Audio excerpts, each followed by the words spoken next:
예수님이 이 땅에 오심은 여러 가지 의미가 있습니다마는 그 가운데 가장 중요한 내용, 그것은 바로 평강이요 평화가 되겠습니다. 예수님이 이 땅에 오심을 대망하는 대림절 혹은 대강절 셋째 주간입니다. 지금은 그 어느 때보다도 평화가 절실한 상황인 것 같습니다. 많은 나라와 사람들이 평화를 열망하고 있지만 지구촌에는 더욱더 전쟁과 테러의 두려움이 커져만 가고 있습니다. 나라와 나라가 분쟁하고 사회는 양극화로 더욱더 심화되고 있고 따뜻하고 아름다워야 할 가정은 파괴되고 있는 것이 안타까운 현실입니다. 무엇이 세상을 혼돈하게 하고 어디에서부터 갈등이 시작되었는지, 그것이 죄 때문이라는 사실을 대부분의 많은 사람들은 알지를 못하고 있습니다. 누구도 깊어가는 갈망과 분쟁을 해결할 수 없는 겁니다.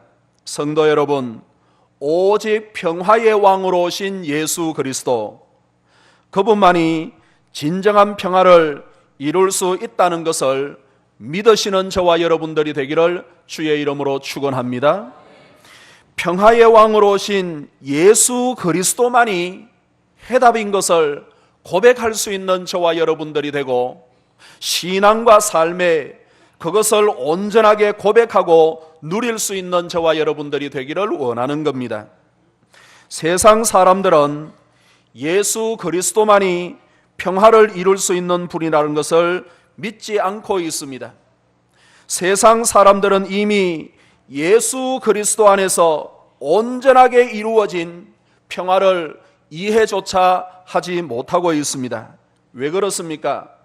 누가복음 19장 41절 이하에 보시면은 성을 보시고 우시며 이르시되 너도 오늘 평화에 관한 일을 알았더라면 좋을 뻔하였느니라. 하지만 지금 내 눈에 숨겨졌도다 라고 말씀을 하고 있습니다. 주님께서 예루살렘 성을 향하여, 이스라엘 백성들을 향하여 눈물을 흘리면서 말씀을 해 주시는데, 평화에 관한 일을 알았더라면 좋을 뻔하였는데 너희들에게 지금 숨겨져 있구나. 숨겨져 있기 때문에 세상에 많은 사람들이 평화를 알 수가 없는 거예요. 그러나 웬 은혜입니까? 웬 사랑입니까? 저와 여러분들에게는 그 숨겨진 평화를 드러내 보여주시고 진리 가운데로 인도해 주셨으니 평화 되시는 예수 그리스도를 든든하게 붙들고 평화를 소유하고 누릴 수 있는 은혜가 있기를 주의 이름으로 축원합니다. 예수님이 탄생하셨던 첫 번째 성탄절 시대에 그 당시에 있었던 갈등, 분쟁, 근본적으로 지금과 크게 다르지 않습니다. 여전히 지금도 비슷한 갈등과 분쟁의 속에서 인류는 살아가고 있습니다. 그리고 인류는 정치적으로, 경제적으로, 또 다른 그 어떤 방법으로 어느 정도의 안정을 평화라고 여기고 살아가고 있습니다.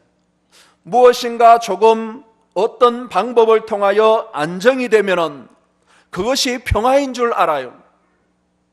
그러나 예나 지금이나 참된 평화가 이루어진 시대는 없습니다. 언제나 인류는 역사 가운데서 평화라고 하지만 불안한 평화 속에서 살아왔습니다. 성도 여러분, 오직 예수 그리스도만이 온전한 평화를 이 땅에 가지고 오신 분이십니다. 주님만이 하늘의 평강과 세상의 평화를 완성하기 위하여 오신 예수 그리스도. 누가복음 2장 14절에 첫 번 성탄절에 지극히 높은 곳에서는 하나님께 영광이요 땅에서는 하나님이 기뻐하신 사람들 중에 평화로다 라고 말씀을 해주고 있습니다.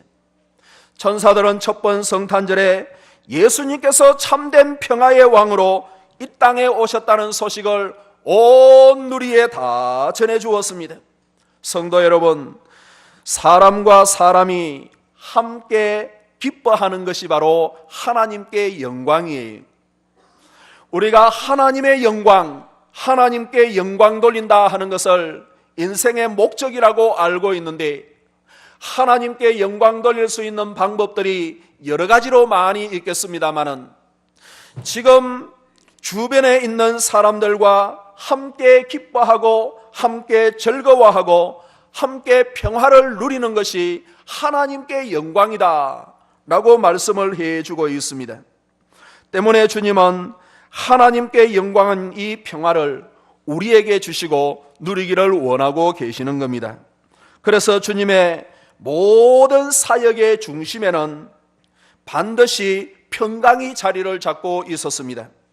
조금 전에 말씀을 드린 것처럼 예수님께서 이 세상에 오신 목적이 바로 그것이었다는 것을, 지극히 높은 곳에서는 하나님께 영광이요 땅에서는 기뻐하신 사람들 중에 평화로다 라고 말씀을 하시면서 주님께서 평화를 주시기 위하여 이 세상에 오신 분이라고 말씀을 해주고 있습니다. 그리고 주님께서 갈릴리에서 복음을 전하시던, 아니면은 예루살렘에서 복음을 전하시던, 아니면은 저 다른 사마리아에 가서 복음을 전하시던, 어디에 가서 복음을 전하시던 그 복음의 내용은 바로 평강이었습니다.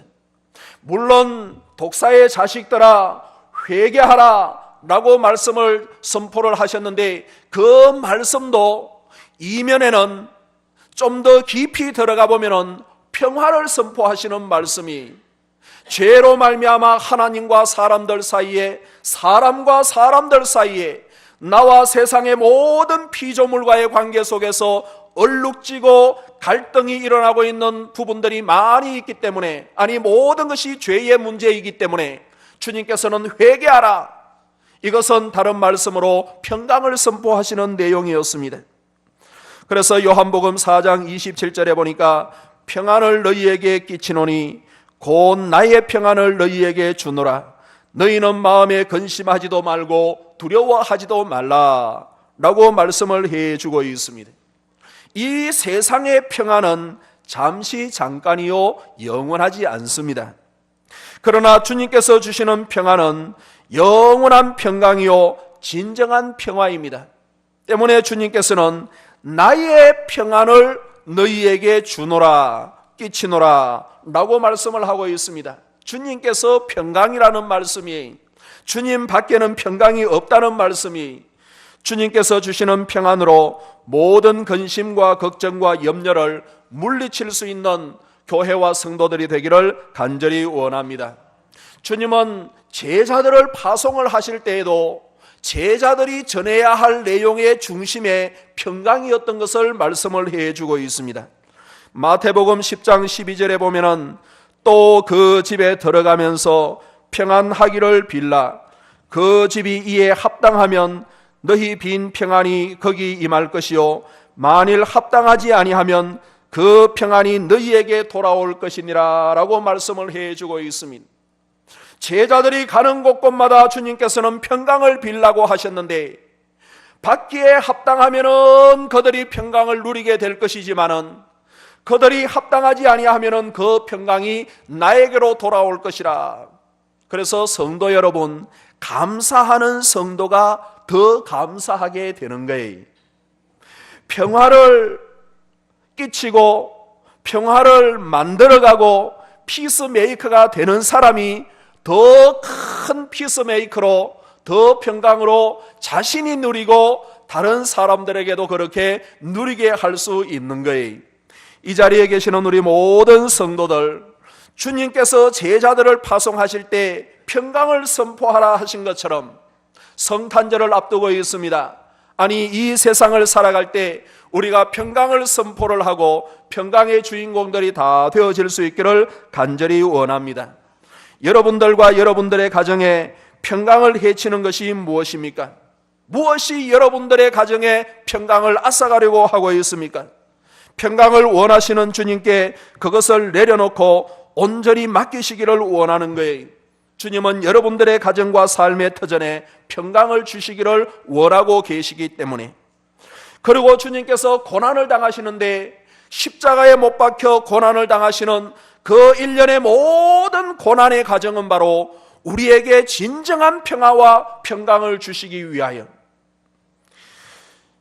이사야 53장 5절 이하의 말씀을 보시면은 그가 찔림은 우리의 허물을 인하며 그가 상함은 우리의 죄악을 인함이라. 그가 징계를 받음으로 우리가 평화를 누리고, 그가 징계를 받음으로 우리가 평화를 누리고, 그가 채찍에 맞음으로 우리가 나음을 입었도다라고 말씀을 해주고 있습니다.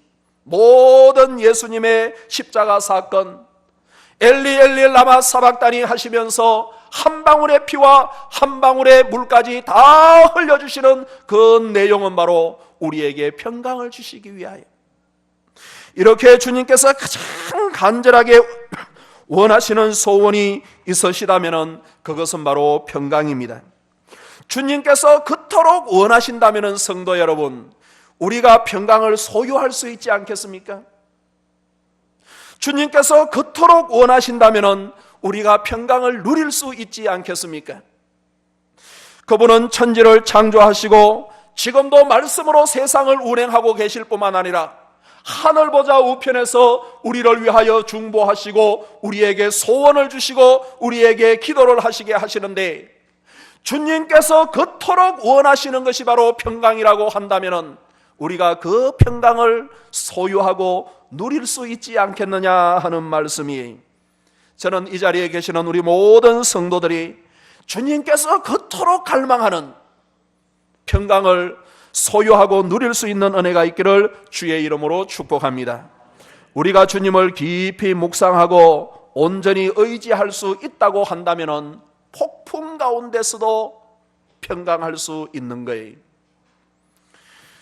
중병으로 인하여 사형 선고를 받고 며칠 살지 못할 겁니다. 집에 가서 맛있는 것 드시면서 쉬시기 바랍니다. 많은 사람들이 울고 불고 좌절하고 절망하는 그러한 순간이 있다 하더라도 주님을 진정으로 의지할 수 있는 사람은 사형 선고를 받아도 평안을 누릴 수가 있다. 비록 부도를 맞았다 하더라도, 경제적으로 어렵고 힘든 시대를 살아간다 하더라도 잔잔하게 풍성하게 주시는 그 하나님의 은혜와 기쁨과 감사가 우리의 삶들 가운데 넉넉하게 흘러나올 수 있지 않겠습니까? 주님은 가장 좋은 것을 주시는 평강의 주님이시기 때문에. 그리고 주님은 부활하신 후에 제자들에게 제일 먼저 나타나셔서 하셨던 말씀이 바로 이 평강이었습니다. 예수님의 부활의 소식을 들었습니다. 이미 부활의 소식을 보았습니다. 그럼에도 불구하고 그들이 문을 잠궈놓고 로마 군병들 때문에, 또 유대인들 때문에, 대제사장들 때문에, 이런 환경과 저런 환경 여건 때문에 엄습해오는 밀려오는 파도 같은 그 두려움을 떨쳐버리지 못하고 벌벌벌벌 떨고 있는 그 시각에 주님께서 오셔서 너희에게 평강이 있을지어다, 너희에게 평강이 있을지어다, 거듭거듭 평강을 말씀을 해주고 있는 거예요. 우리가 당하고 있는 경제적인 침체와 같은 환경적인 요인이 결코 그 하나님께서 주시는 평강을 앗아갈 수 없기 때문에 그렇습니다. 우리의 육신의 가시가 주님께서 주시는 평강을 누리지 못하게 할 만한 이유가 없다는 것을 우리는 다시 한번 기억을 할 수 있기를 원하는 거예요. 때로는 한 장밖에 남지 않은, 이제 며칠 남지 않은 달력을 보면서 또 한 해가 지나간다는 아쉬움이 있을 수가 있고 또 서운함이 있을 수가 있어요. 저희 아버님은 과거에 선배님들과 어르신들이 집의 나이와 바깥 나이가 조금씩 다른 경우들이 있어요. 그래서 이게 퇴직을 하고 정년을 하고 또 이렇게 하는데 조정도 하기도 하고 뭐 이렇게 하는 경우들이 요즘 많이 있지 않습니까? 그래서 이 주민등록상으로는 2년 뒤에 은퇴를 하셔도 되지만은 원래 집에 나이가 70세가 되었으니까 은퇴를 해야 되겠다 하시고는 은퇴를 하셨는데, 은퇴하시고 나니까 서운하시다는 거예요. 은퇴하고 나니까 나이가 들면은 서운해지고요, 세월이 지나면은 서운해지는 것이 있는 것 같아요. 사랑하는 성도 여러분, 한 장밖에 남지 않은 달력을 보시고 서운함이나 섭섭함들이 있다고 한다면은 예수 그리스도의 그 평강이 여러분들의 가정과 여러분들의 마음 속에 더욱더 든든하게 뿌리가 내리기를 주의 이름으로 축원합니다. 그렇다면 주님께서 주시는 평강을 어떤 사람이 소유하고 누릴 수 있겠습니까? 오늘 본문이 이것을 우리에게 말씀을 해주고 있습니다. 시편 125편은 제목이 붙어 있는데 성전에 올라가는 노래라, 성전에 올라가는 노래라. 120편부터 134편까지를 성전에 올라가는 노래로 묶어서 소개를 해주고 있는 것이 본문의 앞뒤가 되겠습니다. 이스라엘은 절기마다 1년에 3번 이상 예루살렘을 향하여 예루살렘으로 올라가는 사람들이었습니다. 그리고 예루살렘에 올라갔다 하더라도 성전으로 올라가고 번제단으로 올라가는 그러한 마음을 항상 가지고 있었습니다. 그래서 성전으로 올라가면서 하나님 앞에 찬양을 하고, 제사장과 대제사장이 그 번제단에 올라가서 하나님 앞에 번제를 드릴 때에도 모든 레위인들과 제사장들이 나팔을 불고 찬양을 하면서 읊었던 가사가 바로 이 본문과 같은 내용들이, 그래서 성전에 올라가는 노래라. 어떤 사람이 주님께서 주시는 평강을 소유하고 영원히 누릴 수 있는가? 오늘 125편에서 그 내용을 발견할 수 있습니다. 첫째로 하나님을 의지하는 자가 영원히 흔들리지 않는 평강을 소유하게 되는 겁니다. 1절을 한번 읽어보고, 1절 시작.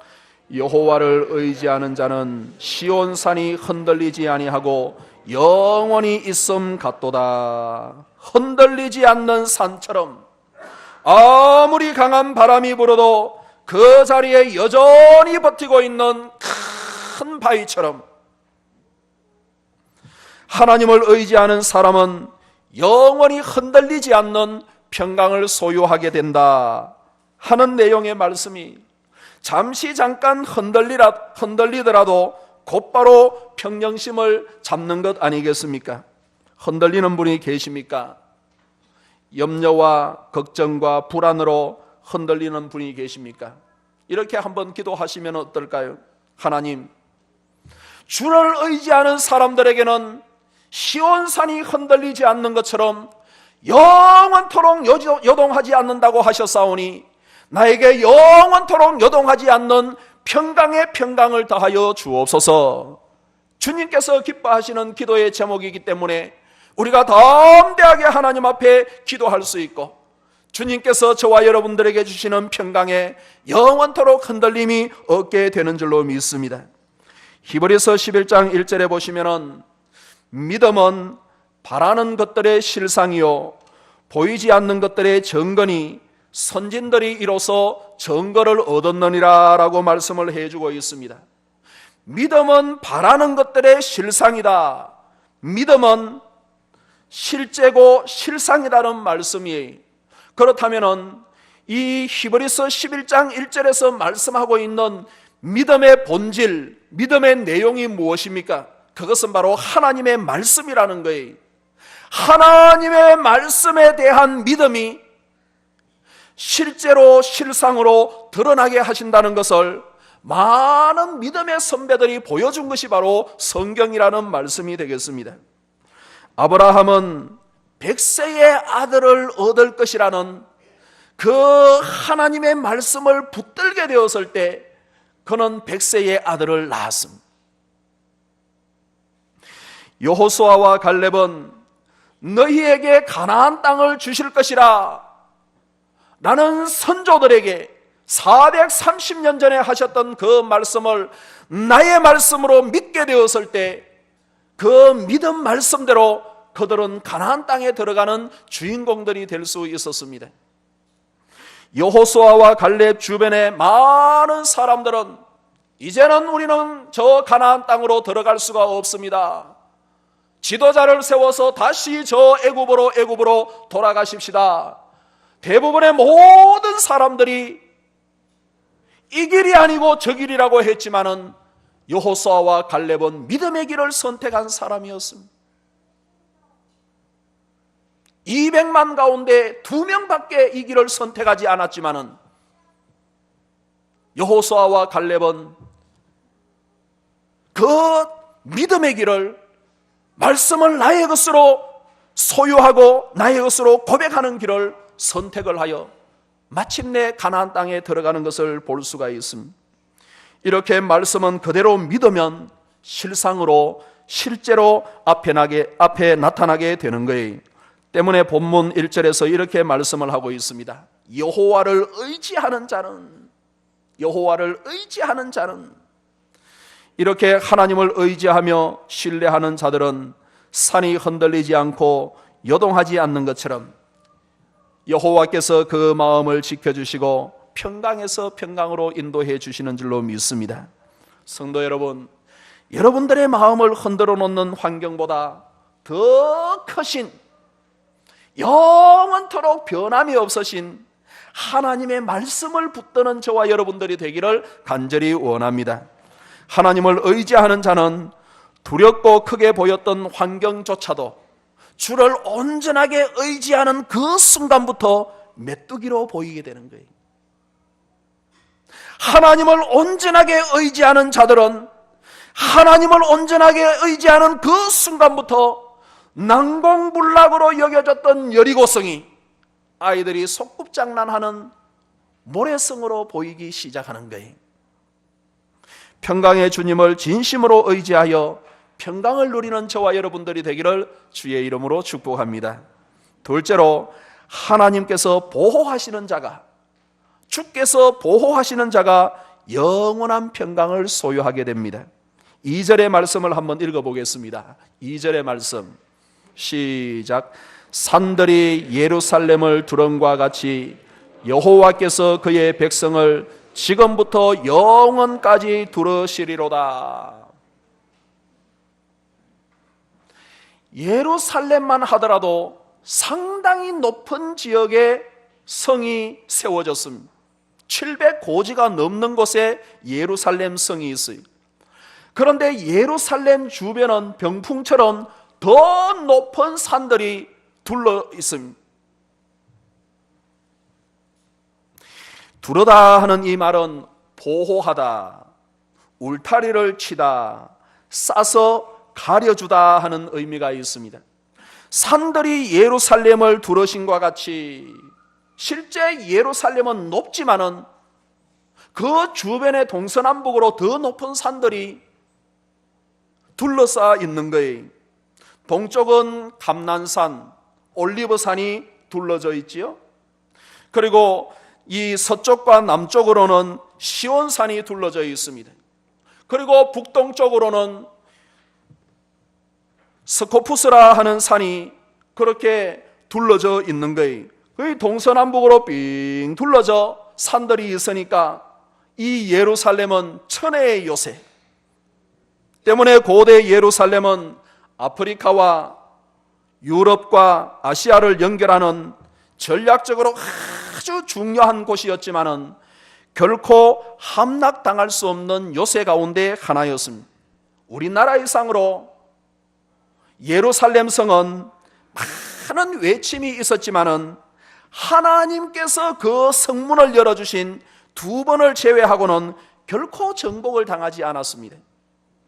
바벨론의 예루살렘 성이 무너지고 로마의 디도에게 성문이 열린 것은 이스라엘의 범죄로 하나님께서 예루살렘의 문을 열어주신 결과에 그 외의 예루살렘 성은 정복되거나 함락된 경우들이 없었습니다. 천혜의 요새였기 때문에.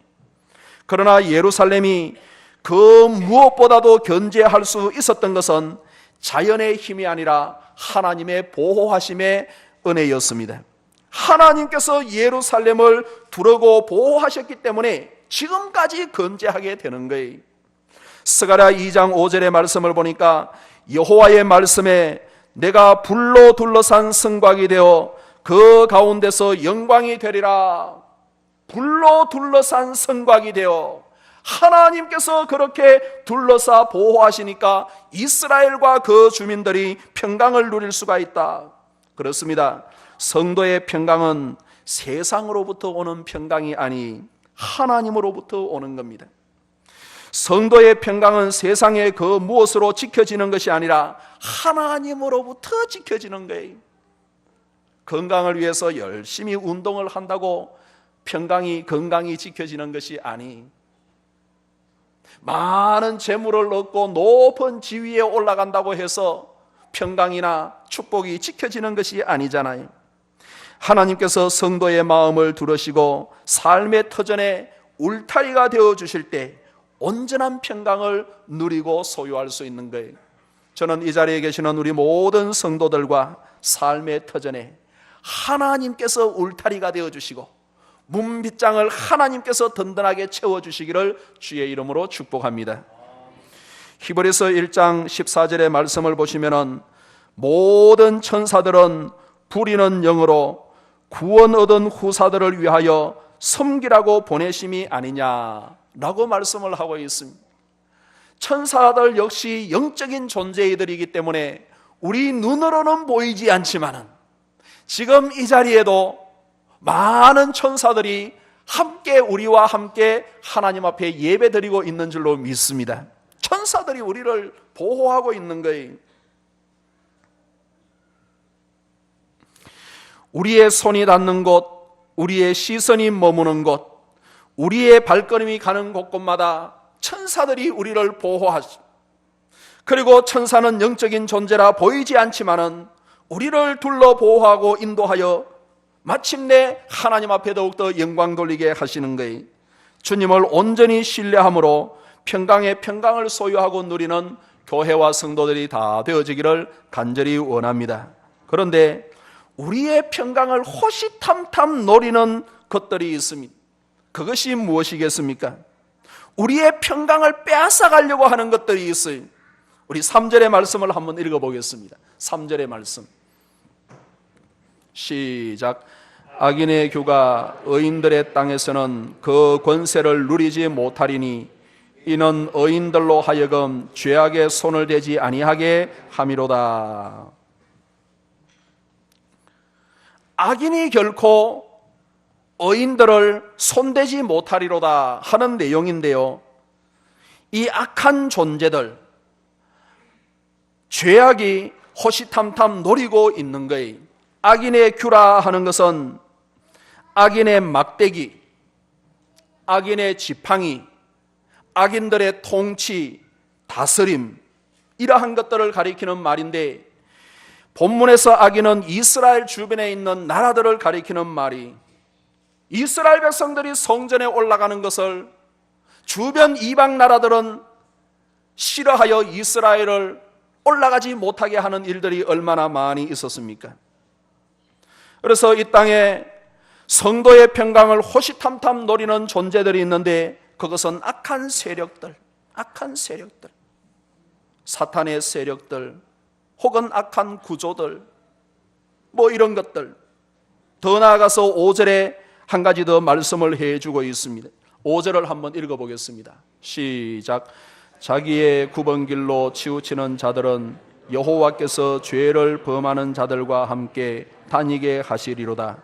이스라엘에게는 평강이 있을지어다. 자기의 굽은 길로 치우치는 자들이라. 굽은 길이라 하는 것은 꼬불꼬불한 길을 가리키는 말이, 마치 깊은 산속에 꼬불꼬불한 길에서 기다리고 지나가는 사람들의 물건을 빼앗고 생명을 탈취했던 이 도적대와 같은 사람들, 굽은 길에서 기다리는 사람들이, 그런데 자기의 굽은 길이라고 했습니다.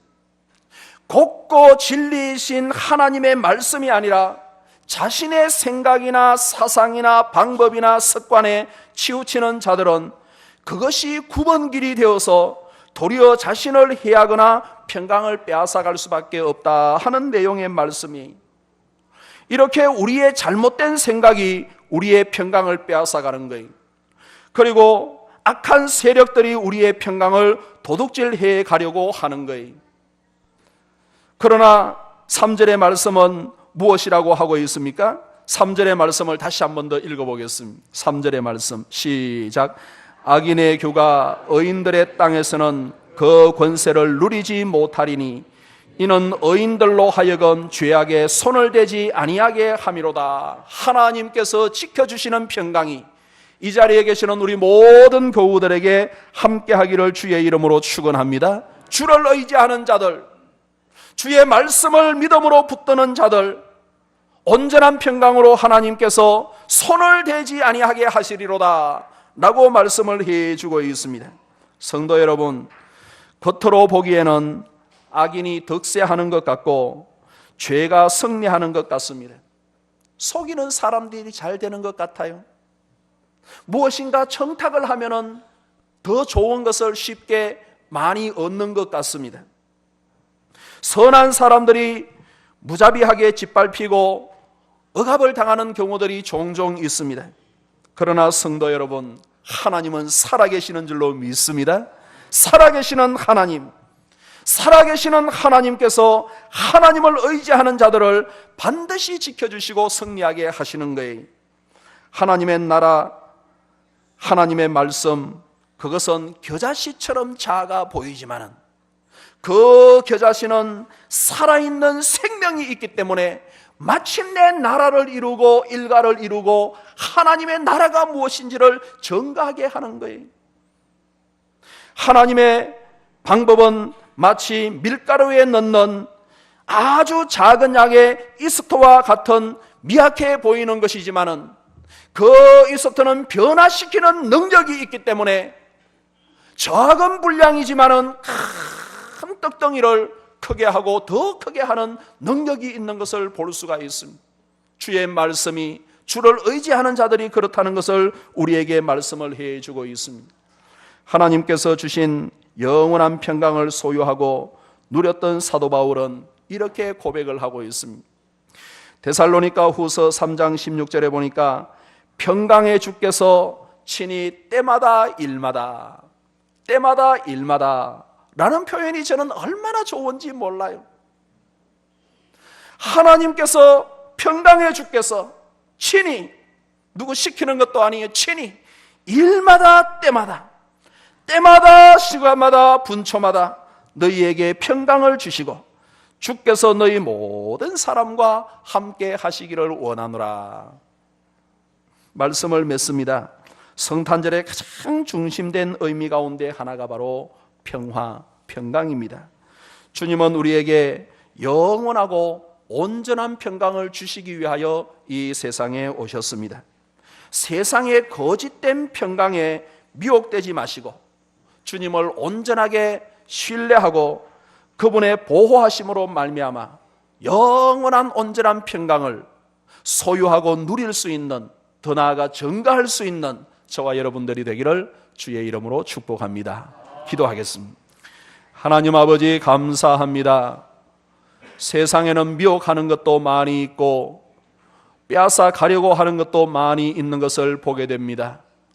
주님께서 2000년 전에 오셔서 우리에게 영원하고 온전한 평강을 허락해 주셨는데 세상의 것으로 흔들리지 아니하게 하시고 주를 바라보고 주를 신뢰하는 그 믿음으로 흔들림 없는 평강의 주인공이 되게 하시고 그리스도를 증거할 수 있는 신앙과 삶이 되게 인도하시고 역사하여 주옵소서. 때로는 사람인지라 흔들리는 부분이 있고 미혹되는 부분이 있습니다. 아버지 하나님, 저희들의 연약하고 부족한 것을 강하게 하시고 은혜로 역사하여 주시어서 이 자리에 예배드리는 우리 모든 성도들, 어떠한 신앙과 삶의 터전들 가운데서도 흔들림이 없이 주를 의지하며 승리하며 평강을 소유하고 누릴 수 있는 기쁨의 성도들이 다 되게 인도하여 주옵소서. 감사하옵고 예수님의 이름으로 기도하옵나이다. 아멘.